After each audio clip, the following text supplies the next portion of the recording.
Good morning. Oh, wait, I can't do that with this hand. With my right hand, I can't do 3 fingers right now because it's broken. Not broken, but hurting. So, good morning. Welcome to August 14th, Franklin Tomorrow Frank Talks. And we're so glad you're here. We're here at the factory to talk about manufacturing of future, as well as a lot of smiles. So, and what a great crowd. So I know it's a little tricky if you've never been in this room. It might have been a little tricky to find this, but we're so glad you're here. Before I forget to do that, I'm Mindy Tate, CEO of Franklin Tomorrow, and we're so glad you're here this morning. We really want to thank our partners who make this possible for us to bring you together on a monthly basis, always the second Monday of the month. Always the second Monday of the month, sort of. Always at 9 a.m., sort of, and I'm going to tell you how that's a little different in the next few months, but we are glad you're here. We go to various locations across the community, and we love to talk about various topics of interest, meet people introduce you to people you need to know in our community, and you're going to meet some of those people today, and we're able to do that because of our sustaining partners, which include Atmos Energy. I don't see Christina or Kenny here this morning, and Williamson Health, who are both sustaining partners. And then also we have, Emily, are we going to do the video now? Sorry, I've lost it. Yeah, oh, there we are. And do I click in it? Oh, look at me being all technology this morning. There you go, a little video. The volunteers do help and are a part of the team that enhances the patient experience here at Williamson Health. I think that being around all these physicians and nurses helps me in my aspirations to be a physician, just because I can see how they do their job. We do have volunteers of all ages. We have high school students, college students, especially during the summertime, here volunteering, all the way up to retired folks. Retired from the Army Military Police Corps. I'm also retired from General Motors. In many cases, people are here in the ER having the worst day of their life. If there's something that we as volunteers can do to help alleviate that, I think that's really a good reason why we're here. Several examples of volunteer opportunities are assisting and serving in the emergency room and helping out with the families there. Or throughout the hospital, we have opportunities to greet and provide information to visitors in the hospital, discharging patients, also assisting customers and stocking shelves in the gift shop. We are very, very excited about our new gift shop. It's going to be a big, beautiful space. We have a lot of products, especially products that are local. The entire environment here is very welcoming. All the doctors, all the nurses, they're all willing to answer your questions. So if you just talk to someone, they'll be more than willing to help you find a spot. Some of the things that you need to have to be a volunteer: servant's heart, friendly smile, willing to help. I think the hospital sees us as a great resource. They see us on the front lines, if you will, with the patients. I really think we provide value to the hospital.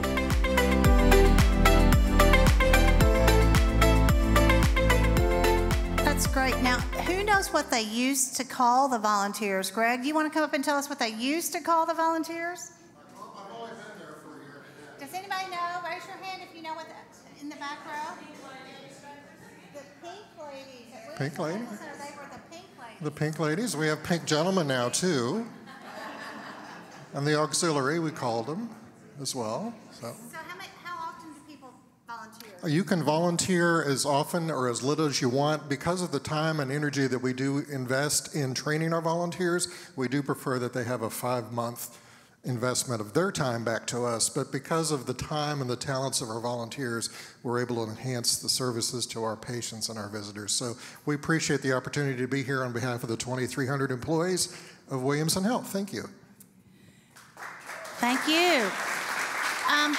If there's a seat next to you, raise your hand, because we've got some standing room only today. So if there's a seat, if somebody wants to grab one of those, that'd be great. Let's see if I can now do this. But no, Emily's going to have to. Emily, who really makes things happen. So yay. Oh, okay. Oh, and then our presenting partner for Frank Talks is our friends at Renaissance Bank. And before we play their video, Diane, come up. And Diane LeBlanc and Tony's here, Tina's here, everybody's here. But so we used to have Nancy Conway do our Did You Know segment at the beginning of Frank Talks, and Nancy's been a little under the weather, and it's hard for her to get out early in the mornings. So, but we have a Did You Know, and we have a chance for you to win something today. And Diane controls what that thing is. And Tony. And I was really disappointed because I didn't get to use it last week, and or a week before. It was a great thing. But I'm going to let Diane ask. We're going to give away. What are we giving away, Diane? We're going to give away 2 tickets to the Nashville soccer team game tomorrow night at 8:30 p.m. under the lights in Geodis Park in the bank suite. Food and drink are included, but you have to raise your hand and you have to have the correct answer. Not disqualified. Disqualified. So you need to raise your hand. Don't shout it out. Raise your hand or stand up and raise your hand because this is an exciting prize. So the question is, what city was Renaissance Bank founded? I believe she got it. Isn't that great? All right. So thanks so much. Renaissance has a long history in the Southeast, and we're glad that they are a presenting partner for Frank Talks. And now we're going to play this little video. It's all about soccer.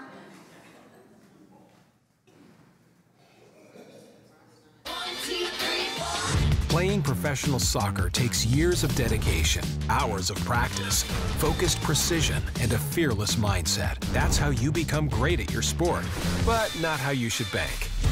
That's why Walker Zimmerman chose Renaissance Bank. Their easy-to-use app makes banking a breeze, no matter where he is, and no practice needed. Renaissance Bank, understanding you.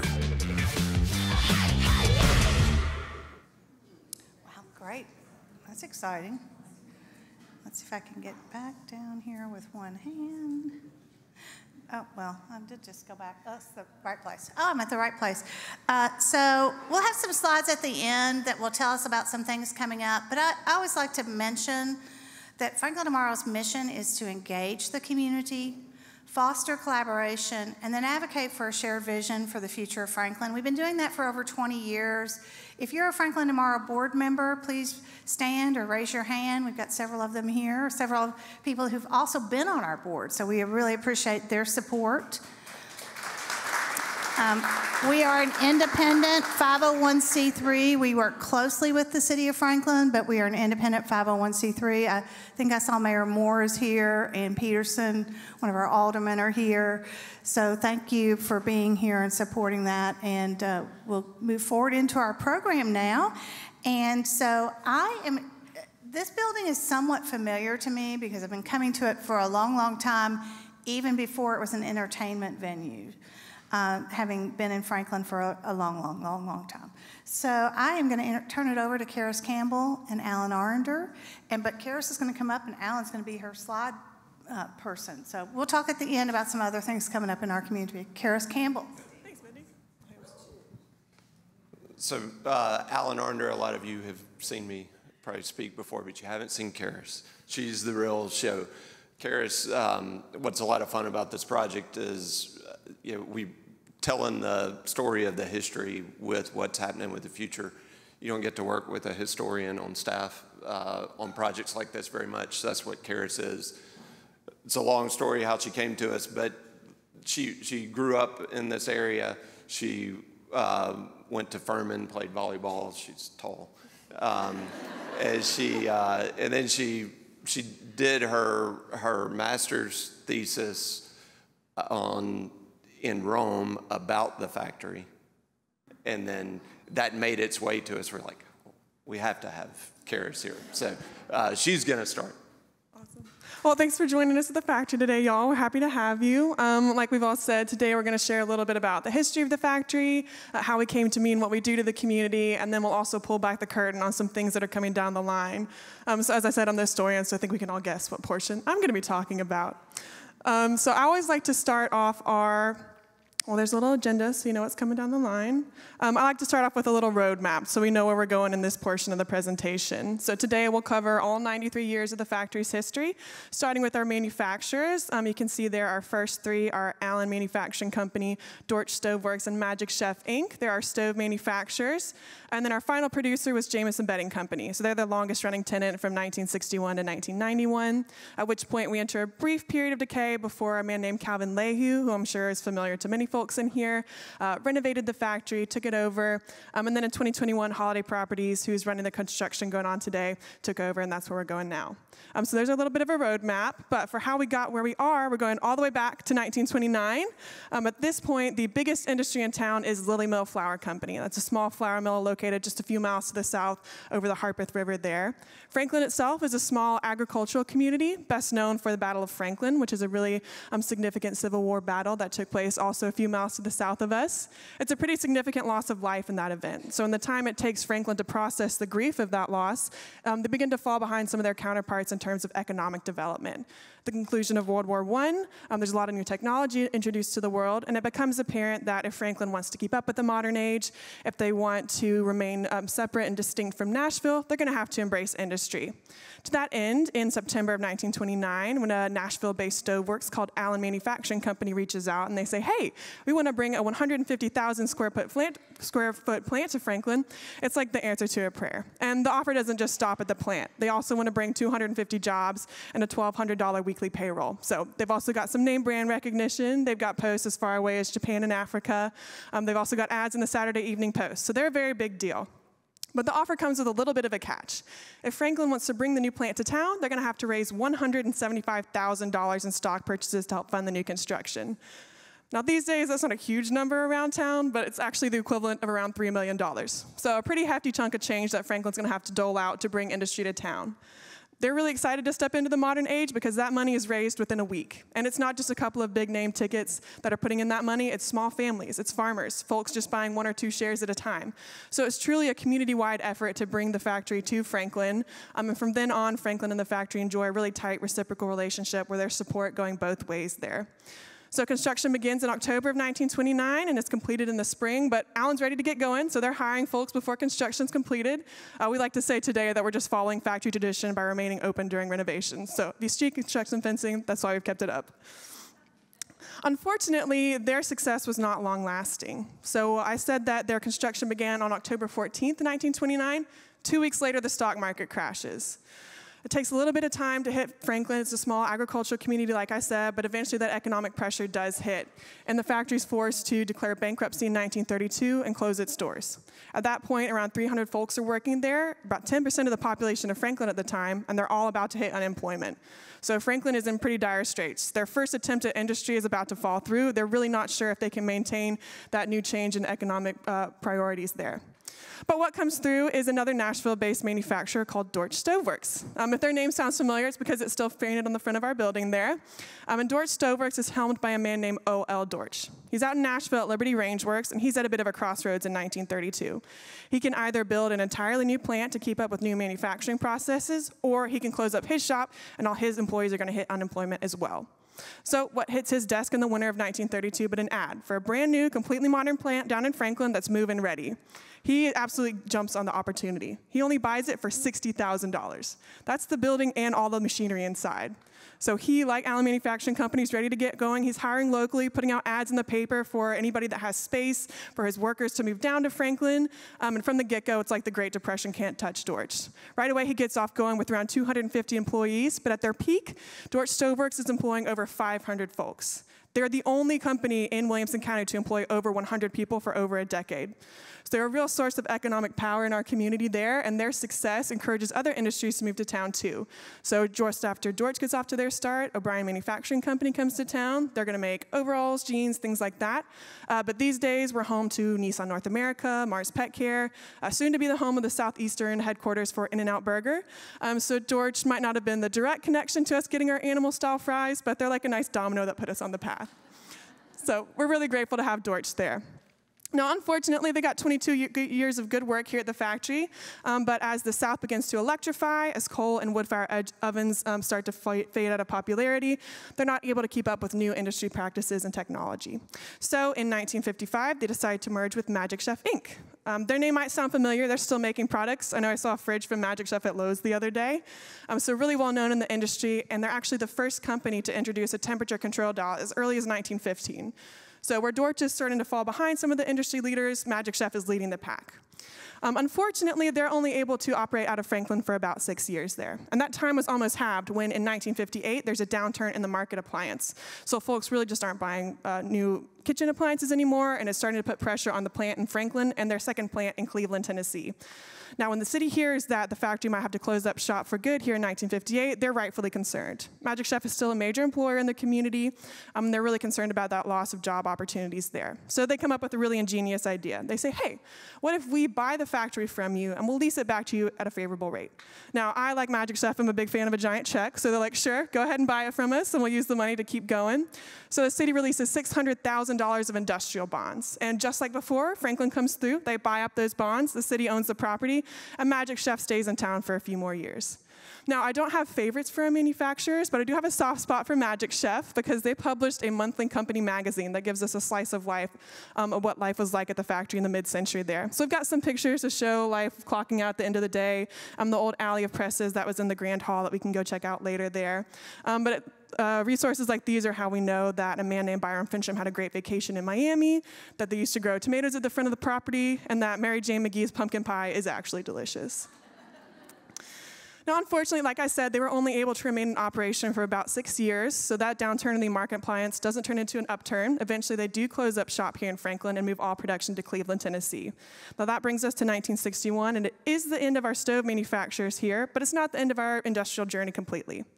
This brings us to Jamison Bedding Company, whose name might sound familiar to folks around town. Their logo was on the water tower for a full 30 years, and we still got examples of that in the courtyard outside there. Now, Jamison Bedding Company is really fortunate that Magic Chef completely cleared out house when they moved out because they have to bring an entirely new manufacturing process to town. So they're really well known for their raw material to final product design philosophy.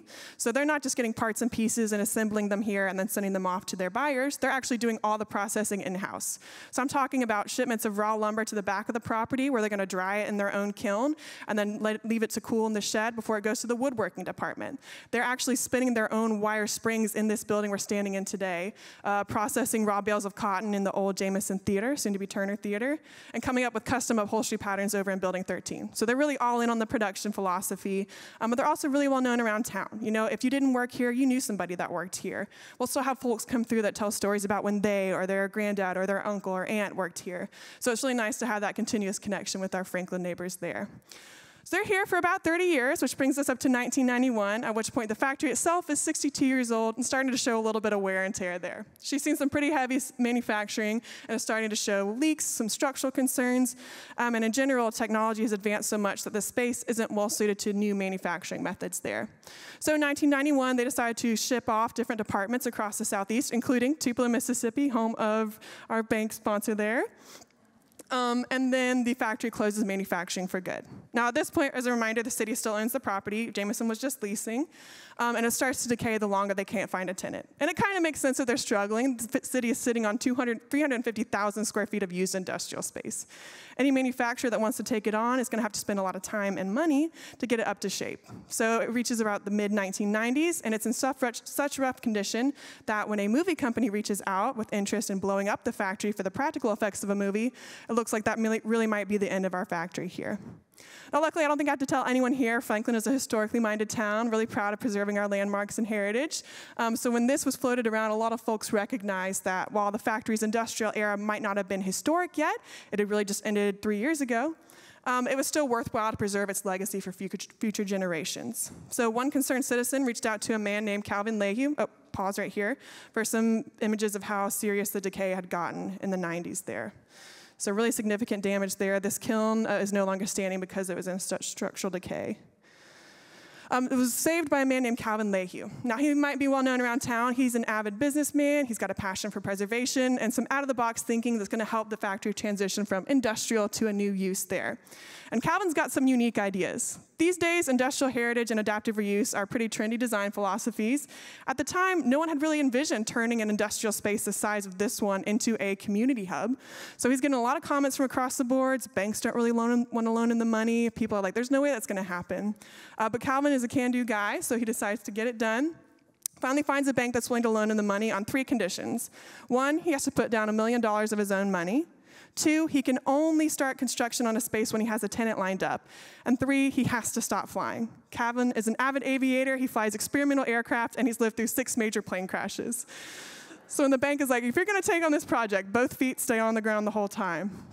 So he reluctantly agrees to that proposition, and they get going there. It's a long process. It takes about a decade in total to transform this space, but the first restaurant opens in January of 1998, and that is the Magnolia House Restaurant and Stogie's Cigar Bar and Bistro up at Building 1 up at the front where Mafiosos is today. Now, one of my favorite things that Calvin did with his space was not actually a space he transformed for a tenant. It was the building right behind us there, Liberty Hall. At the time, Franklin is in lack of a large-scale event venue, something that can hold large groups of people there. So at the end of the construction, he's sitting on about 14,000 square feet of space he really doesn't know what to do with. He's got a lot of tenants in here, antique stores, restaurants, shops, but at the end of 350,000 square feet, you're like, come on, what else can I put in this building there? But luckily, Franklin comes through one more time, and this time it's in the form of a young woman who reaches out to Calvin, and she says, hey, I've been really interested in what you're doing. I think it's great. Do you mind if I get married there? Calvin's quick on his feet, so he's like, yes, we don't have an event venue yet, so you're going to get married on the grand front steps. It's going to be great. Your friends are going to love it. It'll be gorgeous. And it was. But his second idea is we're going to have event venues in the leftover space we haven't leased out yet. So that leads to the transformation of Liberty Hall, and it's become one of the most widely used event venues here in Franklin there. And it's really important for community cohesion. So when you don't have a large-scale event venue like this, if you'll take proms, for instance, there, your kids, instead of going to prom in town, are going to go to prom out of town. They're going to make those important cultural memories away from home. That's going to start to weaken community bonds with your local city. Now that we have a large-scale event venue in Liberty Hall, folks can have their proms here, and after you have it, your sister has it 5 years later, and you have that tight connection. And when you multiply that by generations of families coming through here, you have a really tight connection with your community there. So that's why I think our event venues are actually one of our strongest offerings to Franklin as a place for our neighbors and also our visitors from out of town to gather, to have important memories, and to really share what's special about Franklin there. So that takes us through to the 90s and 2021 where we are today. So I'm going to hand it off to Alan for the most exciting part, what's coming next.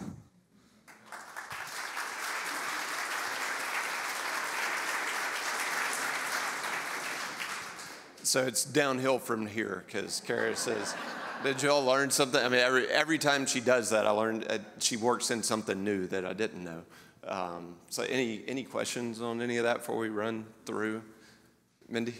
So Karis, just address how the societal, I mean, this factory's had a huge impact on society as a whole, right? Because of what manufactured the home. Right. So I think it was a two-part impact on the community. The first is obviously economic opportunities.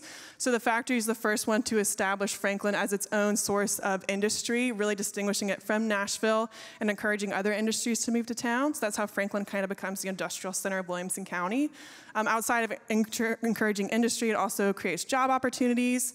So for pretty much its whole life, it was a leader in employment in the area. Dortch leading with around 500 employees and consistently being the only industry to employ over 100 people in Williamson County for a couple of decades. So a lot of it is economic in the early parts. And then in terms of the renovation and what we're seeing today, I think it is, like I talked about, having event venues, being a unique space that has that charm and identity, where you know you're in Franklin when you see that water tower. And so it's also a space where our neighbors, so folks from around town, and our tourists can come and feel like they're somewhere special. So it's really great at helping Franklin to establish and maintain its cultural identity there. So I think that answers that. Yes? You mentioned that in the early 90s, adaptive reuse wasn't yet a thing. So you've got 350,000 square feet, and if you look around to the adaptive reuse that has been done, like the Worthen building in properties in Nashville and so forth. So much of that was industrial to residential. Why did Calvin not do that here?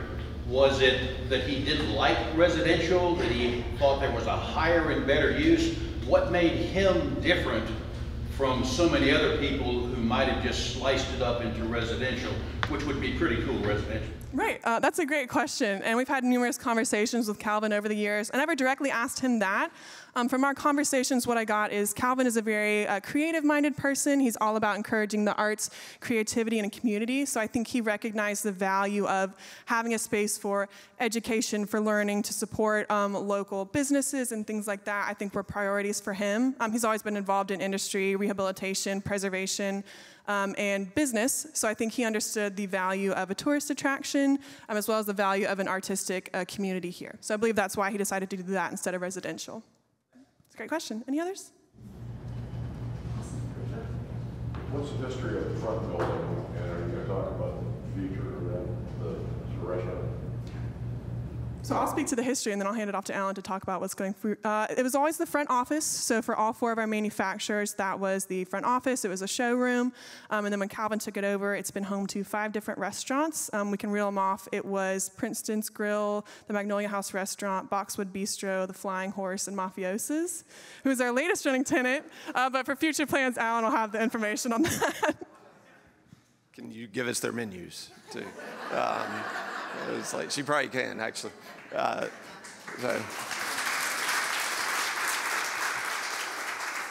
These are actually drawings that we uncovered from some of the archives that were here, that were Calvin's. And this kind of captures it right here in the top corner, lots of people. You see that? That's where we're going for. That's where we're heading. But this is the site, if the aerial site. We, in the industry, look at these pictures all the time, but a lot of times you don't get a chance to see this. So we're all sitting, as Mindy said, kind of hard to find, but we're sitting in the building back here behind these solar panels, which is Liberty Hall and the Heritage Room. The total site's about 20 acres, and it's around 300,000 square feet. And what really piqued our interest, the architecture on the outside is amazing, but everything inside is also really unique. And so you could come in and see all the inside, but there was not a lot of opportunity to enjoy what's happening outside. So a lot of the premise of what you're going to see today as I walk through this are some of the enhancements that we're doing outdoors to try to really get this indoor-outdoor connection happening around the site. So where are we headed with this? And again, I'm happy, like Kara said, happy to answer questions as we go. If you see something that you want me to speak a little bit more about, I'm happy to do it. Just raise your hand. But where are we headed? We see the factory as the centerpiece of the factory district. There's a lot of conversations going around with the factory district right now and what the future of this place is. I think we got some very forward-thinking aldermen that border this area and folks with the city that see the opportunity here, see the opportunity to really do something intentional around this area and have a larger cohesive development plan versus a bunch of one-off projects coming through. So the factory will be the center of that. There's lots of places to eat and shop and do things in Franklin. We're going to have all of that here at the factory, but there's also going to be experiences here that you can't get anywhere else. Kara's talked about the event spaces. We've got a theater with Studio 10 who's set up over here, that partnership with them. We've got a brand new 350-seat real theater coming in. Well, they're about 6 months of the year, they'll do live musical theater or other performances. The other 6 months will be activated with events or music, a lot of things like that. We'll continue to have the event space. Sometime next year, we'll start working on our ideas of what a hotel could look like on the site. And really what we're wanting to create is just a place for people to spend loose time, right? Extra time. People like to come here, spend time, dine at the restaurants, shop at the stores, have the experiences that we'll have here. The interaction that we'll have different things that happen where March will be different from July. You come 1 month, there'll be different activations happening around the factory the next month. Those could be outside, they're indoors. We're going to do that through what is called our Wondarium. More to come on that over the next few months. But we have a great team and artists there that's kind of leading that effort. We'll have different installations, art installations, activities, things to do that'll really happen every few months. There'll be something different. Talked about the outdoor gathering spaces. The carousel, I'll show a little bit of that. And then Karis has history tours. We'll talk more about that too. About 45 minutes. She takes you around and talks a little more detail of some of those things that she mentioned. And factory, farmers market, and Wondarium coming. So. All right, so here's our, this is starting to be rolled out, and this is as we think through where we're headed and what we're doing. We were at Rotary last week, and they have their four things, right? These are kind of our, what's that? Yeah, the 4-way test. This is kind of our 3-way test. That's right. Does it elicit wonder? Is it unexpected, novel, more than you expected? Does it make you smile? And does it bring people together? Right? That's really, as we're making decisions about what's happening here, the tenants that are coming in, this is what we're thinking about.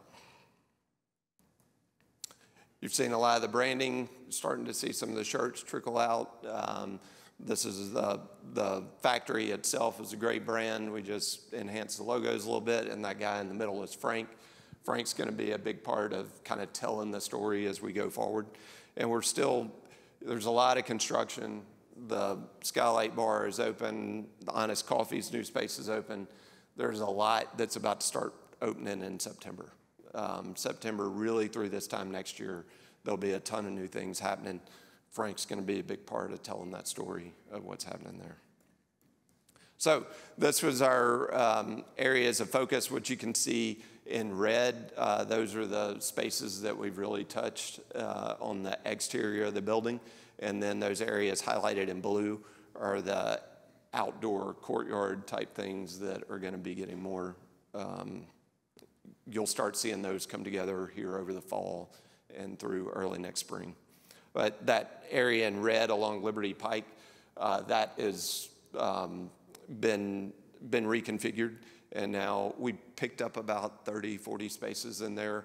But what we did is we pulled those spaces closer to the building, and so a little more convenient parking in that spot. And we'll have a handful more of those type things that we're doing as we work through the project. Oh, and sidewalks. You used to have to walk through the parking lot to go anywhere. There'll be sidewalks wrapping all the way around the factory, sidewalk that'll take you across that'll connect you to the sidewalks going down Franklin Road or across to Harlansdale. You won't have to walk through the parking lot anymore to do that. So this is the Skylight Bar that I mentioned.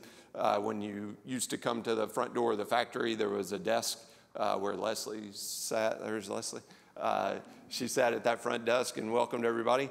And that was one of the first things that we saw that we felt like was an opportunity to open that space. It had a second floor. You really couldn't see the magnificence of the building and the space. So we wanted to open that up. That bar will be a hub for this part of the factory. There'll be restaurants around it. I'll get to that in a minute of where some of these restaurants that have been announced will be. Here's a little bit about the outdoor areas. 4 main areas of focus, of course, under the water tower. That's been something that has been blocked off. It's been fenced. You couldn't get to the water tower. We want to flip that. You'll actually be able to go out there, get ice cream, get a donut, get a drink, get food, sit under the water tower, and really like a park type setting there. We've done some things to the legs, so hopefully nobody's climbing. We'll have some bushes around it. That was the big concern. Hopefully that won't happen. And then out in the treed area in front of Building 3, behind what was the Mafioso's building, we have those I just drew blank, but we had a bunch of those trees there. We lift that canopy up. There'll be another really nice outdoor area there. That's where Edley's is going, so that'll be their patio.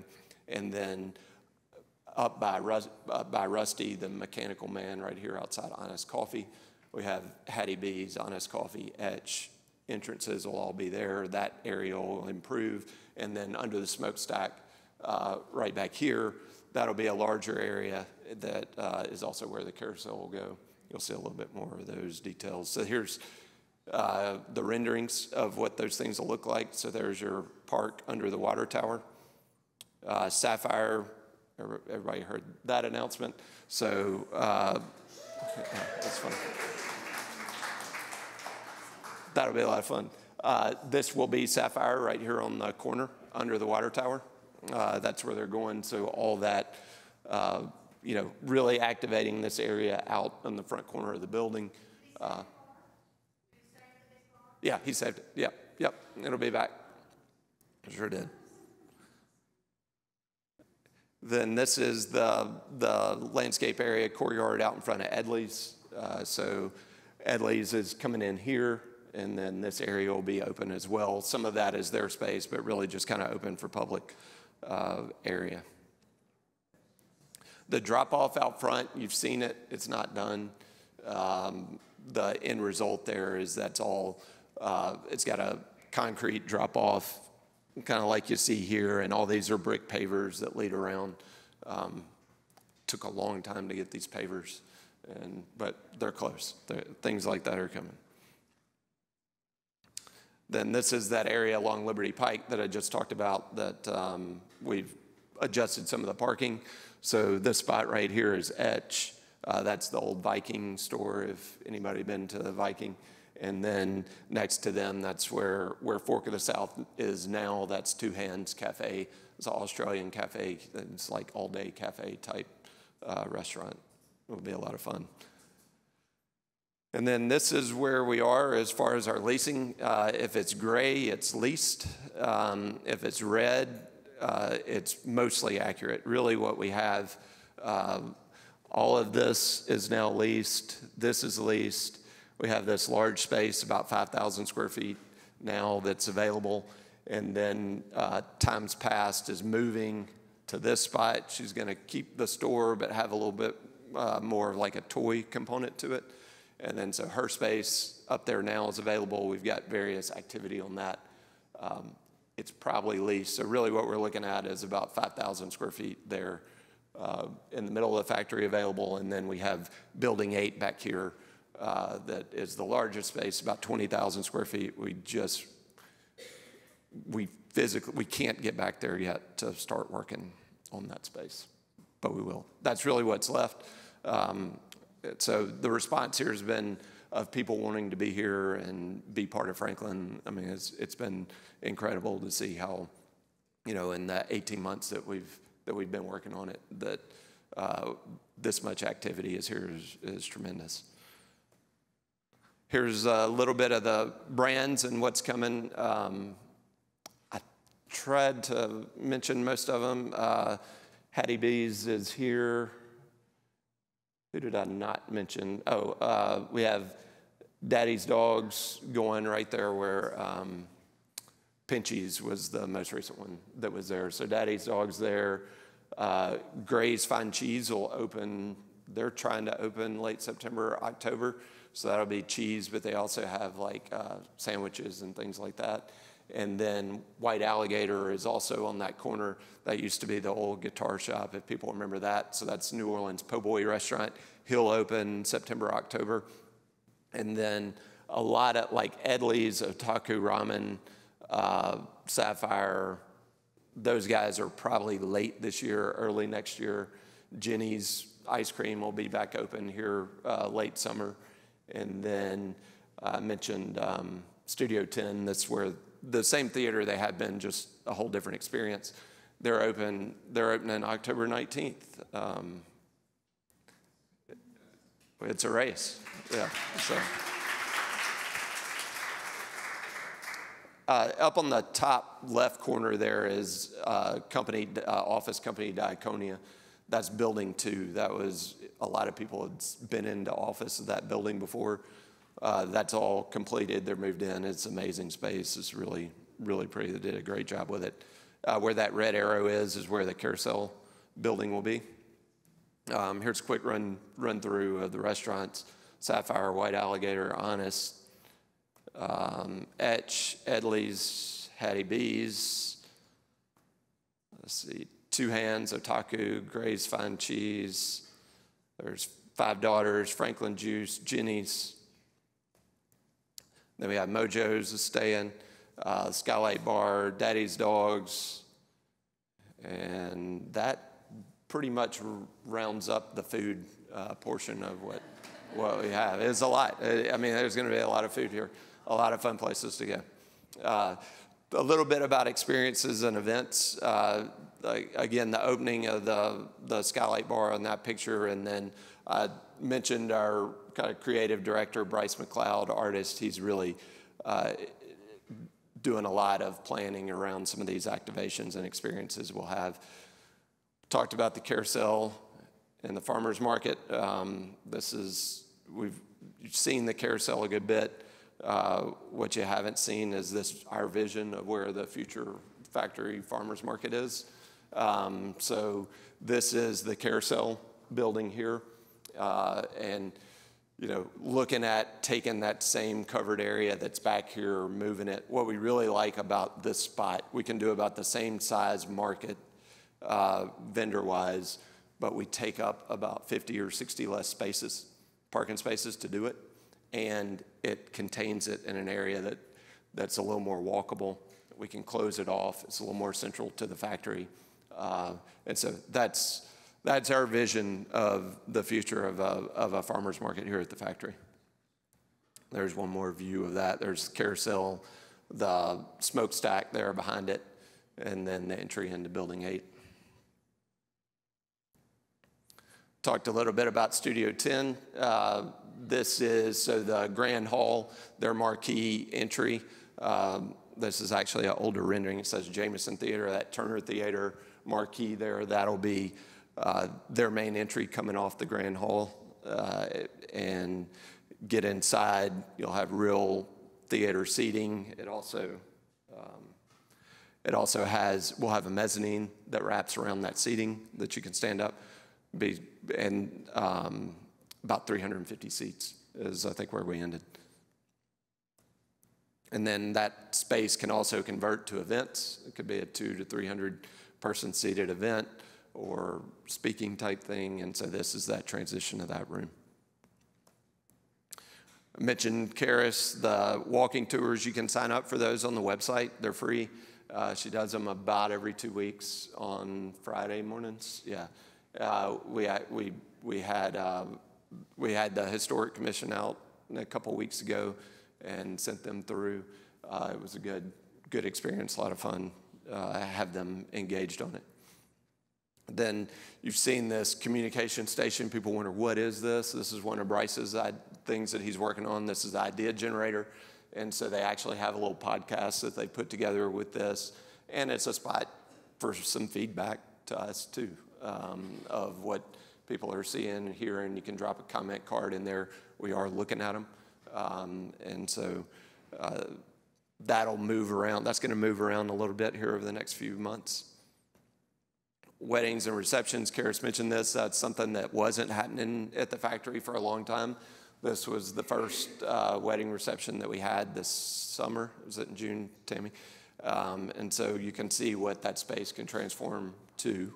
That's a 20,000 square feet. Do you know how many people they had for that? About 350 people for reception there. Concerts and music, we had American Idol people here last weekend. That was like, she was, I think, runner-up maybe, and some other people that were on American Idol, and other concerts that have happened here. So we see this as part of the future of Liberty Hall, more of that kind of activity here as well. So, bridging that, this is Franklin tomorrow, and we did a lot of that, but telling the story of what's happening here and the industrial history of the factory is important. And our tagline that you see down there at the bottom is what we're working from now, producing smiles on an industrial scale. So, anyway. Good. I'm going to use this other mic. I do want to ask Todd Morgan, the managing director for Studio 10, to come up real quick and just tell us about the season, what the shows are, and individual tickets go on sale, I believe, very soon. Yes, hello, good morning everyone, Todd Morgan. Yes, single tickets go on sale August 21st. So far we've been just selling season tickets. And I will just say a couple words of thanks and just trying to tie into what we're hearing today. We sold 140 season tickets last year. This year we've already sold over 650.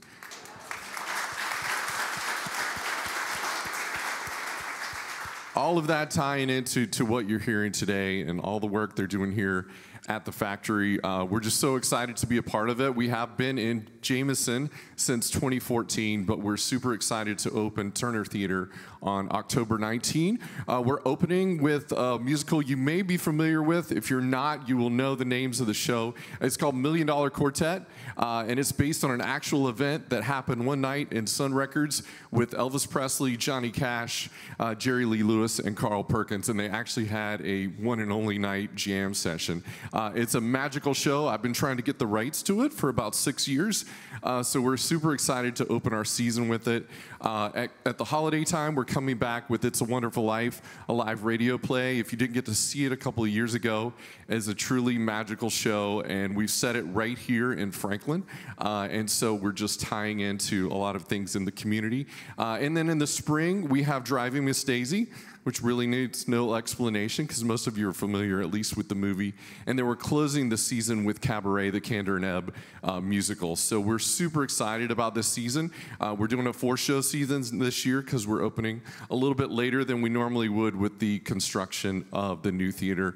As Alan said and showed you the renderings, it's going to be a whole new space. If you were in there before, actual theater seating, actual lighting, sound that comes with the room. We're so excited about that, and to just keep bringing you all those things. And I'm totally stealing your 3-prong test. Does it make you wonder? Does it make you smile? And does it bring people together? That's what we do. And thank you so much for letting us be a part of it. Thank you so much. Thank you. So we've got time for maybe a couple questions, and I'll bring the mic to you, and Alan or Karis can answer those. So I see one way here in the back. I'm going to go back here. Just so you know, while I go back here, this program is being recorded for the City of Franklin TV channel, which you can find also on YouTube. This video will be on YouTube on the city's channel later this week. How many parking spaces? It seems like with such a ambitious, amount of folks that are going to be here with the concerts and such, how many parking spots will there be available? Yeah, we have there are about 1,000 on site. And so the good thing is we do have a good bit of office embedded here as well. So those people generally aren't here at nights and on the weekends. We've studied it the best we can to say that it looks like it works. As we get into some future phases, we'll build more parking as those things come along as well. You were talking about the farmers market. Is it going to be the same farmers market, or are you creating a new one? I think that we don't know. We don't know yet. I can tell there's a lot of interest to be here, and so. So what is the connection to downtown Franklin meant, the new sidewalk and bringing that ability to walk here or onto Harlansdale meant for this property? Well, I think we've seen a little bit of it now. We finished that all finished in the summer, and so people haven't been wanting to walk as much. I think this fall is I did it a couple times, and you don't really want to do it unless you're ready to do it. But I think this fall, when there's reasons to come here too, right? When these restaurants are open and things are happening, it's a great connection. I've walked it a bunch. Chuck, we got you. When and how big will the hotel be that you're looking to have here? Don't know when. That timing is to be determined. We've still got a good bit of work to do to get that approved and through. The size, our studies say it's 100 to 120 rooms. It's very similar to Harpeth, the size of the Harpeth. Is Third Coast Clay staying, and are there any other new tenants that are more experiential tenants like that? Yeah, they are staying. They're moving to a bigger space back here on Building 8. So some of you walked this alley coming in. That was part of what we're doing, is opening these buildings up to have storefronts along that alley. And so Deb's going to be a big part of that. She's getting bigger. She's going to be able to do larger, like birthday parties, corporate events, things like that. And there are 2 other experiential things that are coming that haven't been announced yet, that are signed, that are going to be super unique. Nowhere else you can do what they're bringing. Ooh, stay tuned. Hi, who is Holiday Properties and what kind of financial commitment have you made to this? Yeah, so we're a fairly large private developer. We have about 325 people around between Nashville, Indianapolis, outside Chicago, Northwest Indiana, Richmond, Virginia, Savannah, Orlando.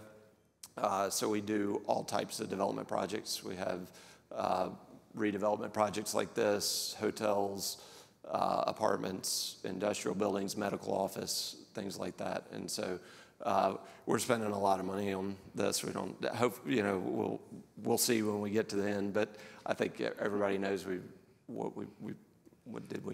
think we bought it for $56 million, and we're putting a lot in it. So. Last question. Is Fork south of the Fork staying? Yes, they're staying. They're also moving to a bigger space. They're going to be on the corner of Building 8 by the carousel. So she's getting bigger. They'll be a big part of activating that park and courtyard by the carousel and under the smokestack. Steph's got great ideas to do like movies in the park and all kinds of stuff. So they'll be a big part of it. So we're going to wrap up. Thank Alan and Karis for their time this morning. Thank you. Just leave it there. And I think Karis and others will be around if you want to take a walk through the factory and get some like points of bearing for things you saw. Again, I'll remind you this program will be on YouTube, the City's channel, and the Franklin Tomorrow channel later this week, so that you can watch it and share it through social media as well. So did everybody vote? Did everybody get some stickers and vote in today's live voting for the I Voted sticker contest that Franklin Tomorrow, the Williamson County Election Commission, and the City of Franklin's Public Arts Commission are doing to pick the winners for stickers for the October 24th Franklin City election, which is for mayor, and half of our Board of Mayor and Aldermen are at-large seats. So everybody gets the chance to vote in all 4 of those at-large elections. We're not telling you who to vote for. We're just telling you there's an election October 24th. Early voting starts October 4th and continues through the 19th. I mentioned earlier about, and so online voting starts today for the sticker contest. We're going to print the top 2 youth vote getters and the top 2 adult vote getters, so there'll be 4 options when you go to vote. And we hope you will vote in that election. Franklin Tomorrow, Williamson Inc., Williamson County Association of Realtors, and the League of Women Voters, as well as local media, are sponsoring a candidates forum on October 2nd at 5:30 at Franklin City Hall. That will be our Frank Talks for the month of October. So we would encourage you to mark your calendars for October 2nd and be there, but that will be live on Franklin City TV, as well as the social media channels for you to watch it if you can't attend. So we look forward to that. So there's a lot going on. Stay involved, stay engaged in the community. Good luck on the start of school. Remember to slow down, remember to stop. When the school bus has that sign out, stop both ways. Everybody stop. We need to be safe in our schools and as our kids are going to school this time. Follow us on social media, and we hope to see you again soon. September 11th is our next Frank Talks, and I'm really excited about that. We will be at the Williamson County Enrichment Center, and we're working with Gresham Smith, who's one of our partners, to conduct a unique walkability study using fitness trackers so that you can do we want to target some areas, but fitness trackers, you'll be able to download an app and use that for us to see where you're comfortable, where stress exists, and we will have some fitness trackers to loan to everyone to you so that we can get a good representation in our city of the walkability, where you feel safe and where stress exists. And then we'll be able to share that information later in the year, early next year, with local officials. So that's September 11th at the Williamson County Enrichment Center up off Columbia Avenue. So thanks so much. I hope y'all go out and make it a great day, and we'll see you soon.